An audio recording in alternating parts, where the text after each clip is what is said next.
Avoir au moins un enfant semble être une chose normale quand on est en couple. Et pourtant, il y aurait beaucoup plus d'hommes que de femmes en couple qui ne seraient pas très enclins à avoir un enfant. Selon les enquêtes de l'INED, 6,3% des hommes et 4,3% des femmes ont déclaré ne pas avoir d'enfants et ne pas vouloir en avoir.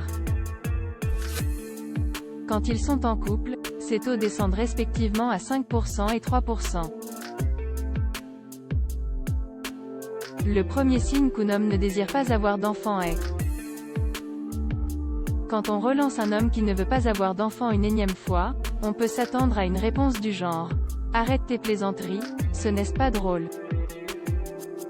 Vous pouvez également vous attendre à une réponse telle que « Je ne me sens pas encore prêt ». Quand vous discutez avec lui, il peut exprimer sa peur d'avoir à tirer un trait sur ses rêves ou sur des choses qui ont de la valeur pour lui. La panique qu'il ressent quand vous lui parlez d'avoir un enfant peut également être un signe révélateur d'une peur de devenir père. Cette peur d'avoir un bébé peut également s'exprimer par du dégoût et de la culpabilité. À force d'être toujours sollicité à propos du projet de faire un enfant, le réfractaire finit par se sentir coupable. De nombreuses causes du refus d'avoir un enfant selon la psychanalyste Catherine Matelin, les causes d'un refus d'avoir un enfant chez l'homme peuvent être très nombreuses. Il n'aurait pas envie de changer de vie à cause d'un enfant, il aurait également peur d'entrer en compétition avec l'enfant.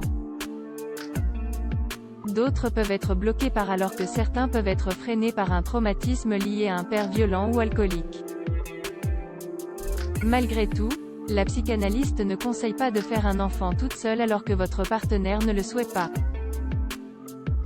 À ce propos, elle dit que « forcer le désir de l'homme, c'est le manipuler, lui manquer de respect.